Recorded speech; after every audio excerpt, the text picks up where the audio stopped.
छत्रपती शिवाजी महाराज अखंड महाराष्ट्राचं आराध्य दैवत. शिवरायांचं नाव कानी पडताच प्रत्येक मराठी मनाचा ऊर अभिमानानं भरून येतो.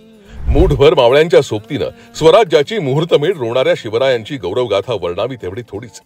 त्यांच्या पराक्रमाची, शौर्याची साक्ष देणारे गड किल्ले महाराष्ट्राचं वैभव असून महाराजांच्या या गड किल्ल्यांना आता जागतिक स्तरावर गौरवण्यात आलंय.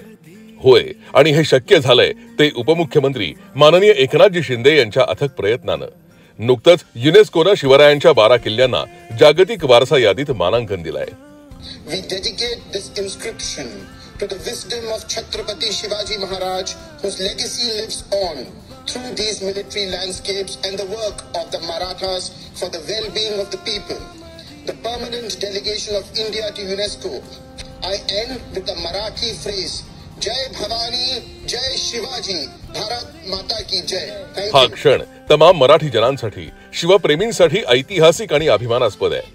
मुख्यमंत्रीपदी असताना शिंदे साहेबांनी युनेस्को या जागतिक संघटनेकडे याबाबतचा प्रस्ताव दिला होता. इतकंच नाही तर यासाठी त्यांनी सातत्यानं पाठपुरावा केला. अखेर त्यांच्या या पाठपुराव्याला यश आलं आणि शिवरायांच्या 12 किल्ल्यांना आज युनेस्कोनं जागतिक वारसा मानांकन दिलं. यामध्ये महाराष्ट्रातील रायगड, राजगड, प्रतापगड, पन्हाळा, शिवनेरी, लोहगड, साल्हेर, विजयदुर्ग, सिंधुदुर्ग, सुवर्णदुर्ग, खांदेरी आणि तामिळनाडूतील जिंजी या किल्ल्यांचा युनेस्कोनं अद्वितीय वैश्विक मूल्य म्हणून गौरव केलाय. याशिवाय मुख्यमंत्री असताना शिंदे साहेबांनी आग्र्यातील लाल किल्ल्यात शिवजयंती साजरी करण्यासाठी पुरातत्व खात्याची परवानगी मिळवून दिली होती. गड किल्ल्यांच्या संवर्धनासाठी मोठ्या प्रमाणात निधी आणि शिवसृष्टी उभारण्याचा महत्त्वपूर्ण निर्णय घेऊन शिवरायांचा समृद्ध वारसा जपला आणि यापुढेही अखंड जपत राहणार. जय शिवराय, जय महाराष्ट्र.